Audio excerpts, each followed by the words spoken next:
Hi everyone, my name is Janice and I work at the Institute for Multisensory Education.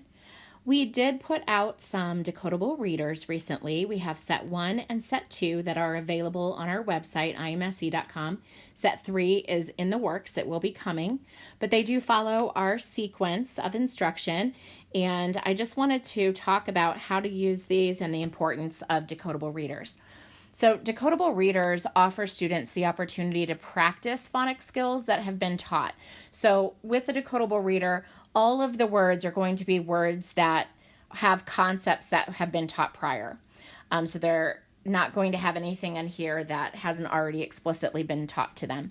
So this is going to help them practice those skills that have been taught. It's going to help them with automaticity, fluency, and even just give them some confidence in starting to read books that they can actually read. It's not meant to be riveting text that, is this really deep work on comprehension. You can ask some literal comprehension questions, which our books have, but it's not meant to be that riveting text. Now, when we think about the simple view of reading, we think about the two factors that lead to reading comprehension are word recognition. So this decodable reader helps with that word recognition so they can practice reading with words, with skills that have been taught. And you still want to be able to tie in rich literature, which is going to help with that oral language comprehension piece of the simple view of reading. But those rich literature books should really be read to the students, and you can talk about comprehension orally with them.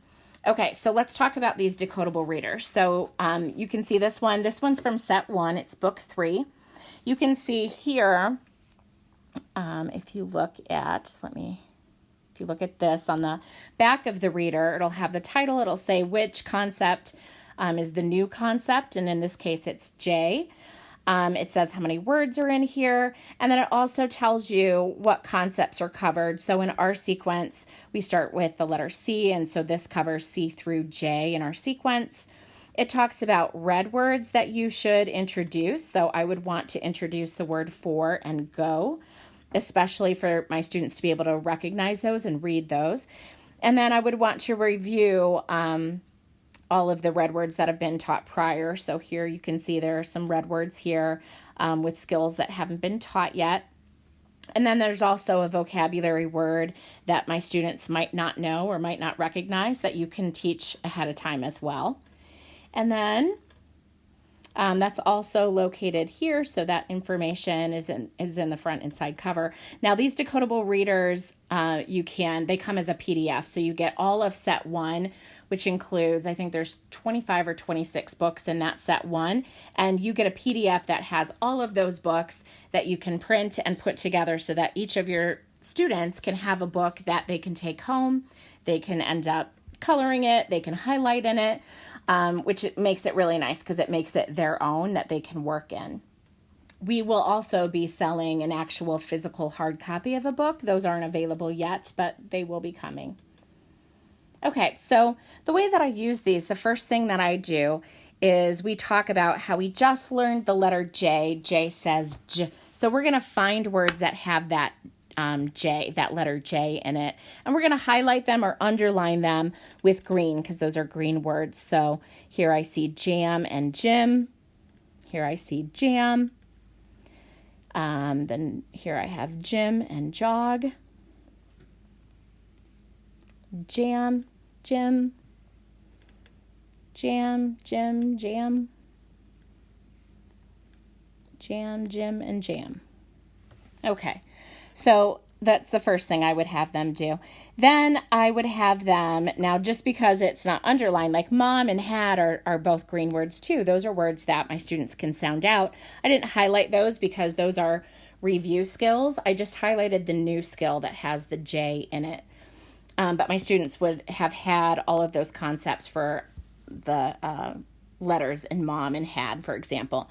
Now, I would have them go through, and the first thing I would do is just have them read those words that have my new concept in it. So they would go through and read jam, gym, jam, gym, jog. Now, if they have to sound it out, you can have them sound it out, but then try to have them read it with some automaticity as well.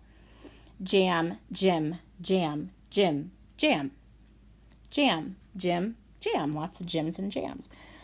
Okay, so then the next thing I do is I have them highlight or underline their red words with red. So here's one. They haven't learned that skill yet. The OR says or. They haven't learned that yet. Here I have the, is, the.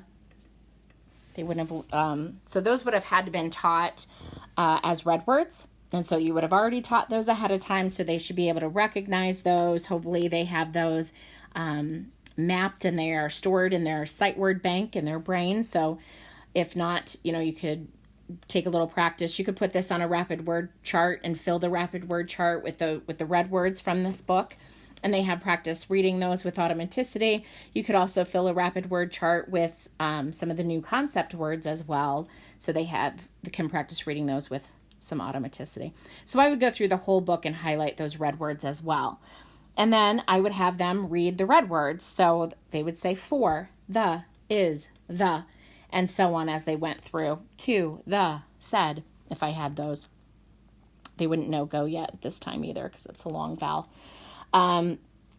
So I would have those highlighted and they would be recognizing those and just stating them. And then after I did that, then I would have them read the sentence. So page 1, Mom had jam for Jim.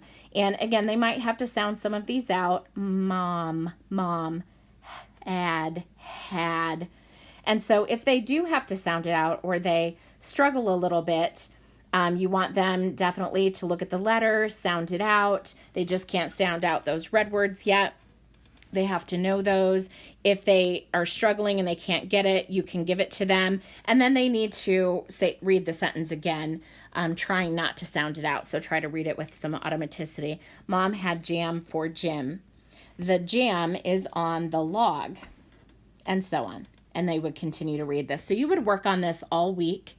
And then also there are some comprehension questions. Now, again, they're not going to be, super in-depth, deep comprehension questions. They're just going to be questions that you can look back in the story and find the answer. What did Mom have for Jim? Now, if they're answering these orally, you want them to answer in a complete sentence.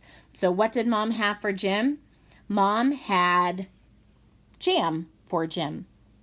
So you would want them to answer in a complete sentence and not just say jam, for example. So you can still build on, working on that oral language by having them answer in complete sentences.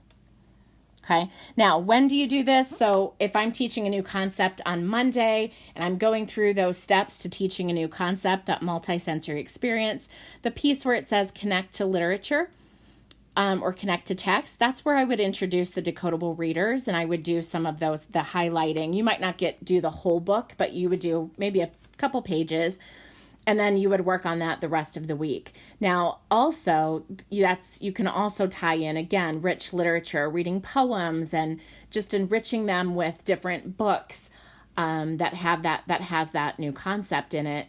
And then you would read those to them instead of them trying to, read through a book that with skills that just haven't been taught yet. So you would read to them and then ask prediction questions and summarizing and inferencing and all of those things you could do with oral language. So I hope that helps you with how to use decodable readers and helps with the importance of decodable readers so that our students have the opportunity to practice the skills that have been taught. And again, it really will build motivation, and it just gives them confidence in reading, being able to read a book. Then they can take these books home and read them to their parents or a brother or sister. And I just think it's a really important piece to teaching new concepts. So again, these are available on our website. Again, it's just a PDF where you download and you can print them. You can have them forever and print them for your students. And as always, you can always email info@imse.com if you have any questions. Thank you.